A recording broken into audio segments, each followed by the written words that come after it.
Okay, അപ്പൊ നമുക്ക് ഒരു ക്വസ്റ്റ്യൻ നോക്കാം. A body of mass 5 kilogram is thrown vertically up with a velocity of 20 meter per second. Its potential energy at the maximum height. Maximum ഹൈറ്റിൽ ആ ബോഡിയുടെ potential energy എന്താണ് എന്നാണ് question. Okay, അപ്പൊ നോക്കുക, ഈ ബോഡിയുടെ മാസ് തന്നിരിക്കുന്ന കാര്യങ്ങളൊക്കെ ഒന്ന് നോക്കാം. 5 കിലോഗ്രാം ആണ് മാസ്, അല്ലെ?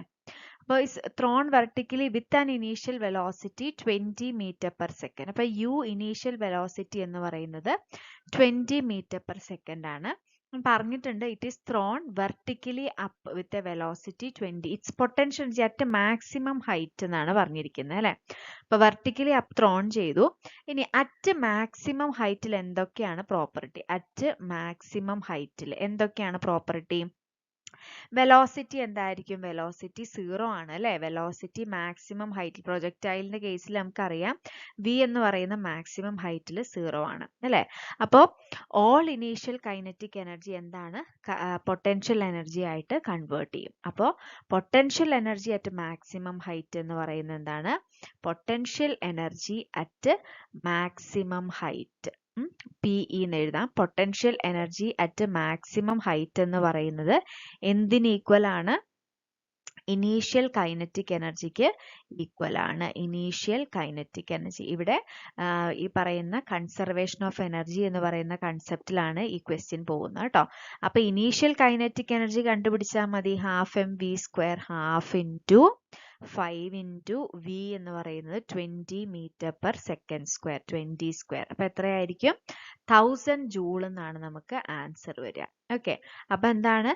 ഇനീഷ്യൽ കൈനറ്റിക് എനർജി എന്താണോ അതായിരിക്കും അറ്റ് മാക്സിമം ഹൈറ്റിലെ പൊട്ടൻഷ്യൽ എനർജി എന്ന് പറയുന്നത്, അല്ലെ? അപ്പൊ അതുകൊണ്ട് ഈ ഒരു പ്രിൻസിപ്പിൾ ഉപയോഗിച്ചിട്ട് നമുക്ക് ഇതിന്റെ ആൻസർ എത്രയാണെന്ന് കിട്ടും? 1000 ജൂൾ ആണെന്ന് കിട്ടും. ക്ലിയർ ആണോ? ഓക്കെ, അപ്പൊ നമ്മുടെ ഫിസിക്സിന്റെ ഭാഗത്ത് നിന്ന് വന്നിരിക്കുന്ന ഒരു വ്യത്യസ്തമായിട്ടുള്ള ചോദ്യം, പൊതുവെ ചോദിച്ച് കാണാത്ത ഒരു പാറ്റേണിലുള്ള ക്വസ്റ്റ്യൻ ആണിത്. If the switch is turned on in the following circuit, then നമുക്ക് അധികം ഇങ്ങനെ ഫിഗർ ബേസ് ചെയ്തിട്ടുള്ള ക്വസ്റ്റ്യൻസ് അങ്ങനെ അധികം വരാറില്ലായിരുന്നു. പക്ഷെ ഇപ്പൊ റീസെന്റ് എക്സാമുകൾക്കൊക്കെ അത്തരത്തിലുള്ള ക്വസ്റ്റ്യൻസുകൾ നമ്മൾ കാണുന്നുണ്ട്. അപ്പൊ നോക്കുക, if the switch is turned on in the following circuit. അപ്പൊ ഇവിടെ നിങ്ങൾ ഈ സർക്യൂട്ട് നോക്കിയേ. ഇവിടെ ഒരു AC സോഴ്സ് ഉണ്ട്, അല്ലെ? AC കറണ്ട് സോഴ്സ് ഉണ്ട്. ഒരു ബൾബ് ഓഫ് 6 വോൾട്ട് ഉണ്ട്. അതേപോലെ ഒരു കോയിൽ എന്ന് പറയുമ്പോൾ എന്താണ്? ഇത് ഇൻഡക്ടർ ആണ്, അല്ലെ? ഒരു ഇൻഡക്ടർ ഉണ്ട് ആൻഡ് ഒരു സ്വിച്ചും ഉണ്ട്. ഓക്കെ, അപ്പോൾ എന്താ ഇവിടെ നോക്കിയേ. അപ്പൊ ഇവിടെ ക്വസ്റ്റ്യൻ എന്താ? If the switch is turned on in the following circuit. ഈ സർക്യൂട്ടിൽ സ്വിച്ച് ഓൺ ആക്കി കഴിഞ്ഞാൽ എന്ത് സംഭവിക്കും എന്നാണ് ചോദിക്കുന്നത്. Brightness of the bulb will not change. ഇപ്പൊ 6 വോൾട്ട് തന്നെ ഈ ലൈറ്റ്, അപ്പൊ നമുക്കറിയാം സ്വിച്ച് ഓൺ ആയി കഴിഞ്ഞാൽ ഈ സർക്യൂട്ട് ക്ലോസ്ഡ് ആയി, അല്ലെ? കംപ്ലീറ്റ് ആയി. അപ്പൊ ബൾബ് എന്തായാലും പ്രകാശിക്കും. ഇപ്പൊ ചോദിക്കുന്നത് brightness of bulb will not change. 6 volt തന്നെ ആ പ്രകാശത്തിന് ഉണ്ടാവുമോ? The brightness of the bulb will decrease, കുറയുവോ? Brightness of the bulb increase ചെയ്യുവോ? ബൾബ് ഡാമേജ് ആവോ എന്നാണ് ചോദിക്കുന്നത്. അപ്പോൾ ഏറ്റവും ബേസിക് ആയിട്ട് ഇൻഡക്ടറിന്റെ പ്രോപ്പർട്ടി അറിയുന്ന ഒരാൾക്ക് ഈ ഒരു ക്വസ്റ്റ്യൻ വളരെ എളുപ്പത്തിൽ ആൻസർ ചെയ്യാം, അല്ലെ? ഇൻഡക്ടർ എന്താ ചെയ്യുന്നത്? ഇൻഡക്ടർ എന്ന് പറഞ്ഞു കഴിഞ്ഞാൽ അതിനൊരു പ്രോപ്പർട്ടി ഉണ്ട്. എന്താണ് ആ പ്രോപ്പർട്ടി? സെൽഫ് ഇൻഡക്ഷൻ, അല്ലെ? സെൽഫ് ഇൻഡക്ഷൻ എന്ന് പറയുന്ന ഒരു പ്രോപ്പർട്ടി ഉണ്ട്. And inductor opposes a change in the current. Important ആണ്. Inductor opposes the change in current. Change in കറന്റിനെ ഇൻഡക്ടർ എന്ത് ചെയ്യും? ഒപ്പോസ് ചെയ്യും. ഈ ഒരു കാര്യം അറിയുന്ന ഒരു കുട്ടിക്ക് തീർച്ചയായിട്ടും ഈ ഒരു ക്വസ്റ്റ്യൻ വളരെ എളുപ്പത്തിൽ ആൻസർ ചെയ്യാൻ പറ്റും, അല്ലെ? അപ്പൊ എന്താ സംഭവിക്കുക? നമ്മൾ സ്വിച്ച് ഓൺ ആക്കുമ്പോൾ current through the circuit cannot increase. പെട്ടെന്ന് അങ്ങോട്ട് ഇൻക്രീസ് ചെയ്ത് പോകാൻ പറ്റുമോ? ഇല്ല, അല്ലെ? അവിടെ ഇൻഡക്ടർ ഉണ്ട്. ഇൻഡക്ടർ എന്ത് ചെയ്യും? അവിടെ അതിനൊരു ബാക്ക് EMF എന്ന് പറഞ്ഞ കൺസെപ്റ്റ് ഒക്കെ വരും. സെൽഫ് ഇൻഡക്ഷൻ മൂലം അവിടെ ഇൻഡക്ടർ എന്ത് ചെയ്യും? Opposes the current. അപ്പൊ എന്ത് സംഭവിക്കും? ഈ ഒപ്പോസിഷൻ കൊണ്ട് less current flows through the bulb. അപ്പൊ ഈ ബൾബിൽ കൂടെ ലെസ് കറണ്ട് ആയിരിക്കും ഫ്ലോ ചെയ്യാം. അപ്പൊ സ്വാഭാവികമായിട്ട് എന്ത് സംഭവിക്കും? Brightness of the bulb will decrease. കണ്ടോ? നല്ലൊരു ക്വസ്റ്റ്യൻ ആണ്. സ്റ്റാൻഡേർഡ് ആയിട്ടുള്ള ഒരു ക്വസ്റ്റ്യൻ ആണ്. കൺസെപ്റ്റ് അറിയുമെങ്കിൽ ആപ്ലിക്കേഷൻ ലെവൽ ആയിട്ടുള്ള ഒരു ക്വസ്റ്റ്യൻ ആണ് അല്ലേ. അപ്പോൾ ഇത്തരത്തിലേക്കുള്ള രീതിയിലേക്ക് നമ്മുടെ എക്സാം പതുക്കെ മാറിക്കൊണ്ടിരിക്കുകയാണ്. അപ്പോൾ അതുകൊണ്ട് മാറുന്ന ചോദ്യങ്ങളും അതിൻ്റെ രീതികളും മനസ്സിലാക്കി തന്നെ എക്സാമിന് വേണ്ടിയിട്ട് പ്രിപ്പയർ ചെയ്യുക. ഓക്കെ. ഓക്കെ, അടുത്ത വളരെ ഇമ്പോർട്ടൻ്റ് ആയിട്ടുള്ള ഒരു ക്വസ്റ്റ്യൻ നിങ്ങൾ നോക്കുക. സെയിം രീതിയിൽ തന്നെ ചോദിച്ചിരിക്കുന്നു. പുതിയൊരു പാറ്റേൺ ആണ്. Observe the circuit. സർക്യൂട്ട് തന്നിട്ടുണ്ട്.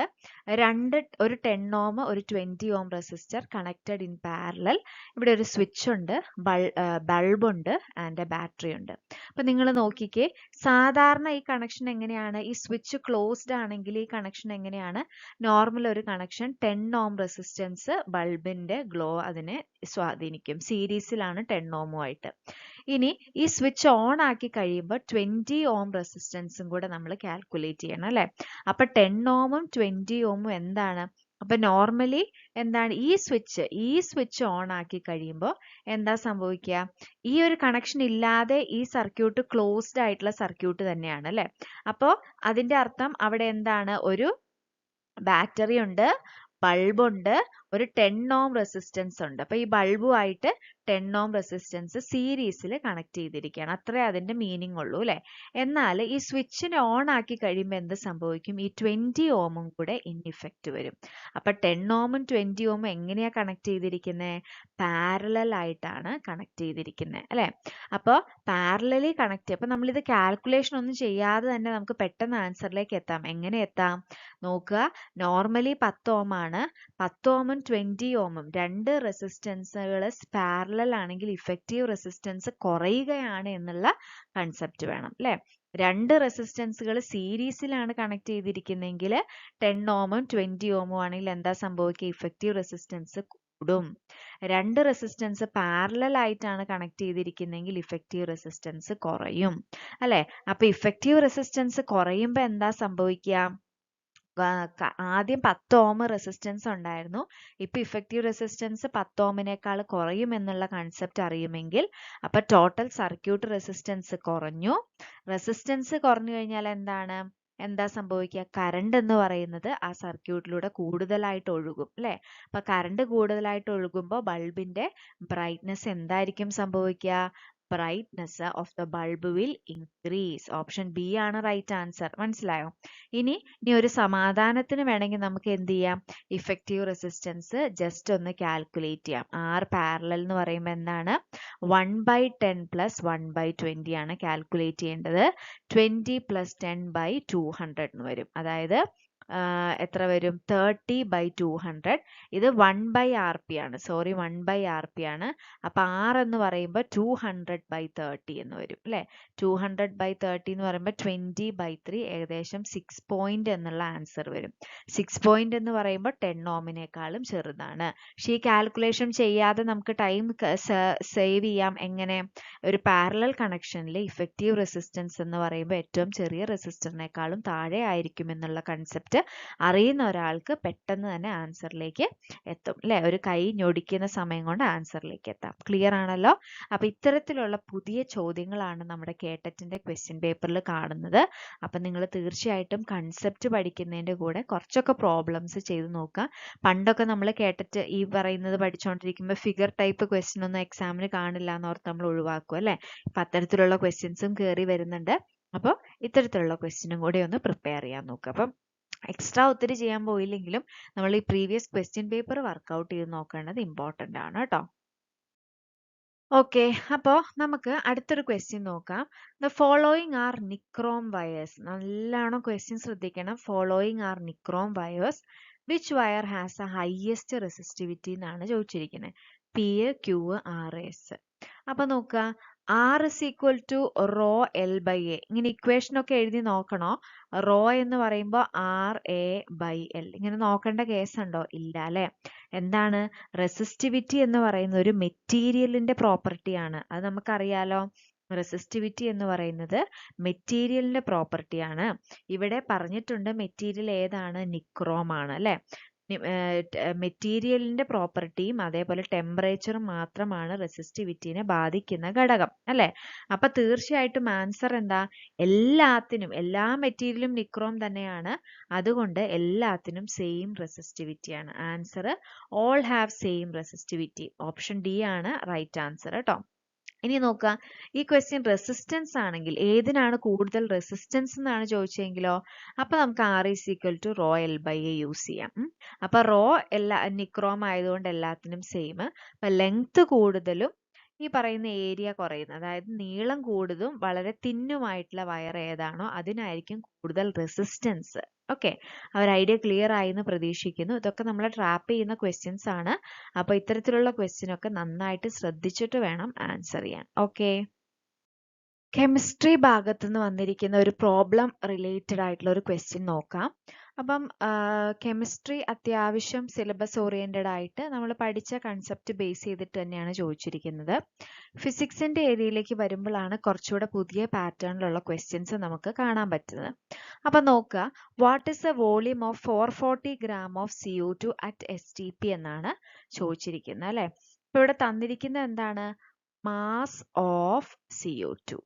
മാസ് ഓഫ് CO2 എന്ന് പറയുന്നത് 440 gram എന്നാണ് തന്നിരിക്കുന്നത് അല്ലെ. ഇനി നമുക്കറിയാം മോളാർ മാസ് ഓഫ് CO2 എത്രയാണ്? മോളാർ മാസ് ഓഫ് CO2 എങ്ങനെയാ കാൽക്കുലേറ്റ് ചെയ്യുക? കാർബണിന്റെ മോളാർ മാസ് എന്ന് പറയുന്നത് 12 അല്ലെ, ഓക്സിജന്റെ 1ന്റെ 16 into 2. അപ്പൊ ഇതെല്ലാം കൂടെ കാൽക്കുലേറ്റ് ചെയ്യുമ്പോൾ 44 gram per mol ആണ് മോളാർ മാസ് ഓഫ് CO2 നമുക്ക് കിട്ടുന്നത്. Mass of CO2 440. അപ്പം ഇതിൽ എത്ര മോൾ ഉണ്ട് നമുക്ക് കണ്ടുപിടിക്കാം. എത്രയാണ്? 440 by 44 ചെയ്യുമ്പോൾ 10 മോൾസ് ആണ് ഇതിനകത്തുള്ളത് നമുക്ക് കിട്ടി അല്ലെ. ഇനി നമുക്കറിയാം അറ്റ് STP എന്താണ്? For 1 mole of any ideal gas occupies 22.4 liter അല്ലെ. അപ്പോൾ നമുക്കറിയുന്ന എന്താണ്? What is A volume of 440 gram of CO2 at STP എന്നാണ് ചോദിച്ചിരിക്കുന്നത്. അപ്പൊ വോളിയം എന്താണ്? 10 മോൾ ഉണ്ട്, ഒരു മോള് 22.4 ലിറ്റർ ഒക്യുപ്പൈ ചെയ്യും.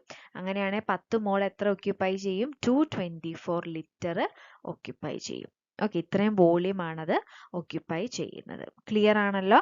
അപ്പോൾ ഇത്രയുമാണ് what is A volume of 440 gram of CO2 at STP. അപ്പൊ ഇതേ റിലേറ്റഡ് ആയിട്ടുള്ള ക്വസ്റ്റ്യനുകൾ വളരെ റിപ്പീറ്റഡ് ആയിട്ടും ചോദിക്കാറുണ്ട് കേട്ടോ. ചെറിയ മാറ്റങ്ങൾ, കോമ്പൗണ്ടുകളൊക്കെ മാറ്റിയിട്ടൊക്കെ, മോളിക്യൂൾസ് ഒക്കെ മാറ്റിയിട്ടൊക്കെ ഈ രീതിയിലുള്ള ചോദ്യങ്ങൾ നമ്മുടെ കേട്ടറ്റ് ഫിസിക്കൽ സയൻസിന് ചോദിച്ച് കാണാറുണ്ട്. അപ്പൊ ഇത്തരത്തിലുള്ള ഏരിയ, ഈ ഒരു ഏരിയ നിങ്ങൾ അത്യാവശ്യം പ്രോബ്ലംസ് റിലേറ്റഡ് ആയിട്ടുള്ള ക്വസ്റ്റ്യൻ സോൾവ് ചെയ്യാൻ വേണ്ടി തന്നെ പഠിച്ചു പോവുക. ഓക്കെ, അടുത്തൊരു ട്രിക്കി ക്വസ്റ്റ്യൻ നോക്കാം. A person walks 30 meter along a level ground with a load of mass 40 kilogram on his head. If so, work done by the force on the load against the gravity ആണ് ചോദിച്ചിരിക്കുന്നത് അല്ലെ. കുറെ calculation, കുറെ datas ഒക്കെ തന്നിട്ടുണ്ട്. അപ്പൊ നമ്മളിങ്ങനെ അതിന്റെ എന്താണ് കാൽക്കുലേഷൻ എന്നുള്ളതായിരിക്കും ചിന്തിക്കുക അല്ലെ. അപ്പോൾ നമുക്കറിയാം force due to gravity act ചെയ്യുന്നത് എങ്ങനെയാണ്? വെർട്ടിക്കലി ഡൗൺവേർഡ് ആണ് അല്ലെ. അപ്പൊ ഇവിടെ നടന്നിരിക്കുന്ന ഡിസ്പ്ലേസ്മെന്റോ, a person walks 30 meter along a level ground with a load of mass 40 kilogram on his head. അപ്പൊ ഡിസ്പ്ലേസ്മെന്റ് നടക്കുന്ന എങ്ങോട്ടാണ്? ഈ ഭാഗത്തേക്കാണ് അല്ലെ. ഹൊറിസോണ്ടലി ആണ് ഡിസ്പ്ലേസ്മെന്റ്. അപ്പോൾ ഇവിടെ നടക്കുന്ന എന്താണ്? Angle between force and displacement. ഇത് ഫോഴ്സ് ആണ്, ഇത് ഡിസ്പ്ലേസ്മെന്റ് ആണ് അല്ലെ. ഇവ തമ്മിലുള്ള ആംഗിൾ എത്രയാണ്? 90 ഡിഗ്രി ആണ്. അപ്പൊ ചോദിച്ചിരിക്കുന്ന വർക്ക് ഡൺ ആണ്. Work done is equal to എന്താണ്? FD cos തീറ്റ അല്ലെ. FD cos തീറ്റ ആണ്. എഫ് എന്താണ്, ഡി എന്താണെന്നൊന്നും അറിയണ്ട. കോസ് തീറ്റ എന്ന് പറയുന്നത് എന്താണ്? കോസ് 90 ആണ്. കോസ് 90 0 ആണ് അല്ലെ. കോസ് 90 0 ആണ്. അതുകൊണ്ട് വർക്ക് ഡൺ എഗെയിൻസ്റ്റ് ഗ്രാവിറ്റി എന്ന് പറയുന്നത് എത്രയാണ്? 0 ജൂൾ ആണ്. മനസ്സിലായോ? അപ്പൊ ഈ രീതിയിൽ നമുക്ക് ക്വസ്റ്റ്യൻ കണ്ടാൽ പ്രോബ്ലംസ് മാത്തമാറ്റിക്കൽ കാൽക്കുലേഷൻ ഇൻവോൾവ് ചെയ്യുന്ന പോലെ തോന്നും. പക്ഷെ വളരെ സിമ്പിൾ ആയിട്ട് ലോജിക് അറിയുന്ന ഒരാൾക്ക് പെട്ടെന്ന് തന്നെ ആൻസറിലേക്ക് എത്താൻ പറ്റുന്ന ഒരു ക്വസ്റ്റ്യൻ ആണ്. അപ്പോൾ ഇത്തരത്തിലുള്ള പാറ്റേൺ ചേഞ്ച് നിങ്ങളുടെ എക്സാമിന് നിങ്ങൾ കാണണം. അത് ഒരു ചേഞ്ച് വരുന്നുണ്ട്, ഒരു ഷിഫ്റ്റ് നിങ്ങൾ മനസ്സിലാക്കിയിട്ട് വേണം ഇനിയുള്ള കേട്ടറ്റ് ഫിസിക്കൽ സയൻസിൻ്റെ എക്സാം പോകാൻ വേണ്ടിയിട്ട്. കൂടുതലും കെമിസ്ട്രിയിൽ നിന്ന് കുറച്ചും കൂടെ നേരിട്ടുള്ള ക്വസ്റ്റ്യനുകളും ഫിസിക്സിൽ ഇതേപോലെ ചെറിയ ചെറിയ ട്വിസ്റ്റ് ഉള്ള ചോദ്യങ്ങളുമാണ് ഇപ്പോൾ 1-2 തവണയായിട്ട് നമ്മൾ കണ്ടുവരുന്നത് കേട്ടോ. അപ്പോൾ ക്വസ്റ്റ്യൻസ് എല്ലാം എളുപ്പമാണ്. ബേസിക് കൺസെപ്റ്റ് അറിയുമെങ്കിൽ നമുക്ക് പെട്ടെന്ന് തന്നെ ഈ ആൻസറിലേക്ക് എത്താൻ പറ്റും. എക്സാം ടഫ് ആവുക എന്നല്ല അർത്ഥം. ഓക്കെ, ചെറിയൊരു ഗൈഡൻസ് ഒക്കെ ഉണ്ടെങ്കിൽ നിങ്ങൾക്ക് ഈ രീതിയിൽ ക്വസ്റ്റ്യൻസ് പ്രാക്ടീസും കൂടെ ഉണ്ടെങ്കിൽ തീർച്ചയായിട്ടും ഇത്തരത്തിലുള്ള ക്വസ്റ്റ്യൻസ് അപ്രോച്ച് ചെയ്യാൻ ഒരു ബുദ്ധിമുട്ടും ഉണ്ടാവില്ല. അപ്പോൾ എല്ലാവരും നന്നായിട്ട് കേട്ടറ്റ് എക്സാമിന് വേണ്ടിയിട്ട് പ്രിപ്പയർ ചെയ്യുന്നുണ്ടെന്ന് വിശ്വസിക്കുന്നു. All the very best. Thank you.